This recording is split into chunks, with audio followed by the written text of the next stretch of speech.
Hey friends, it's 6th day of our 30-day Craving Busting Adventure. If you're afraid of fruit sugar, I totally get it. You might get blood sugar fluctuations, you might get digestive discomfort or weight gain or some skin issues or even some other health issues eating the fruit. And so many dietologists and especially promoters of high-fat, low-carb lifestyle scaring people away from fruit with all these things. So is fruit really that scary? Let's look at these main issues one by one and see how we can avoid them. Blood sugar fluctuations are coming from insulin resistance, and insulin resistance is coming from high-fat lifestyle. And I already explained about insulin resistance and connection to high-fat diet in the second video of this challenge. You can look at it, and I have a link to the whole playlist in the description below. So if your fat intake is low to moderate, up to 20%, even better around 10 to 15%, I would say, for most people, then you'll have no issue eating fruit because you will not have insulin resistance and insulin will do its job properly. Then there's so much talk about insulin making people gain weight. The truth is that only if we have insulin resistance, then it can cause the weight gain. And only if we eat high-fat diet, then insulin will cause the fat to go in fat cells. But if we eat primarily carbohydrates, insulin will take this glucose and transport it into the cells of our body, giving us energy. And when you have high energy, you have more powerful metabolism and you move around more, and as a result you burn more fat. Another reason why people are afraid to gain weight on high carbohydrate diet is because they see the number going up on a scale, especially if they ate low carbohydrate diet before and then start eating more carbohydrates. Then body starts replenishing its glycogen storage, and each gram of glycogen, which is glucose, holds 3 grams of water in our muscles. So if you eat like 100 grams of carbohydrates or glucose, then you will hold on to 400 grams. That's almost a pound of weight. So you see that you gained a pound of weight on the scale, and some of that can even be food, because if you eat more volume, that might be in your intestines, and you see all this weight, and at the same time you didn't gain any body fat. It's all glycogen with water in your muscles, which is a beautiful fuel, which is hydration, and it looks better on your body when your muscles are toned. It doesn't make you flabbier, this water. It makes you look stronger and more fitter. Plus, it gives you energy to go move around and burn fat. And many fitness gurus make you think that if you have glycogen in your body, if you have glucose, then your body will not burn fat.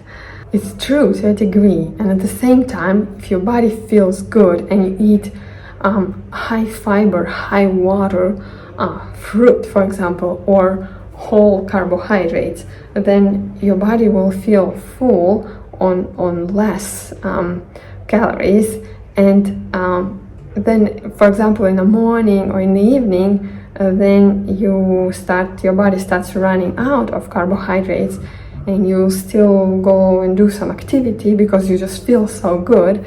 And in the morning when you wake up, if you eat healthy, you're not so hungry and you can go exercise, and then for sure you will burn fat. And the coolest thing is that you're not gonna gain body fat that easily. It's actually very hard to gain body fat when you eat low fat diet and whole foods. Of course, if you eat processed carbohydrates, you might gain body fat from that, but it's very challenging to gain body fat on unprocessed foods, especially if you're not overdoing it on dried fruit or other like concentrated sources of carbohydrates. If you eat lots of fruits and vegetables with high water content, lots of fiber, it's very hard to overdo it on carbohydrates. Then if you have digestive issues, eating fruit that probably means that you're not combining your food correctly. It's very important to eat fruit on an empty stomach.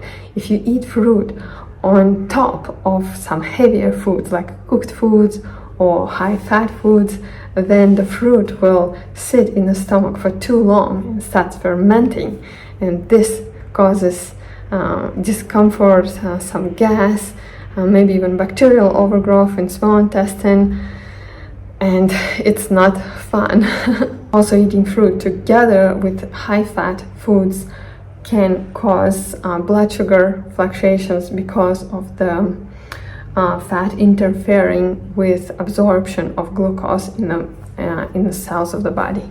So it's best to eat fruit as your breakfast or the first thing you eat during the day. And if you're ready to eat even more fruit, then you can eat it for the second meal also. And then on the third meal, you can eat some heavier foods like a salad with some healthy fats or maybe some cooked food. And other issues like skin outbreaks from fruit, or some other discomfort, maybe some aches and pains. Most of them are coming from also insulin resistance, so their blood sugar goes too high in the blood and then causes issues, or maybe bacterial overgrowth from eating fruit on top of heavy foods and letting it ferment there. And sometimes fruit can trigger some of the symptoms if you have some sort of high toxicity in the body or some other issues, and then you just need to observe your body's reactions and adjust your diet accordingly. And of course, I would warmly recommend to try lower your fat intake and combine your fruit correctly, eating at the right time. Make sure you're hydrating and you're getting movement and sleep and all the aspects of a healthy lifestyle. Balance them all out, and then if you're still getting some reactions with fruit, with certain types of fruit, then you can of course keep them out for some period of time until you heal, and maybe then you'll be able to reintroduce them. Also, another issue that you might get is sensitive teeth, and this is usually caused by high acidity fruit that is unripe. So you need to choose as ripe fruit as possible and maybe let it ripen at home, and some fruit might never ripen, so it would be wiser if you really feel like you need to have this fruit or you don't have anything else, then at least juice it or blend it so it's not so harsh on your teeth when you like chewing on a sour fruit. It's really can soften your enamel, and then especially if you brush your teeth right after the meal, it can really strip the enamel and then make your teeth extra sensitive. Also, receding gums can make teeth extra sensitive, so try to resolve this issue. And if you have some other questions or concerns about fruit sugar, or any other issues that can be connected to it, then please let me know in the comments below. And if you would like to get my free raw vegan meal plan and craving busting workbook, you can get it from the link in the description below. And I'm so excited to see you again in the next video tomorrow. Bye!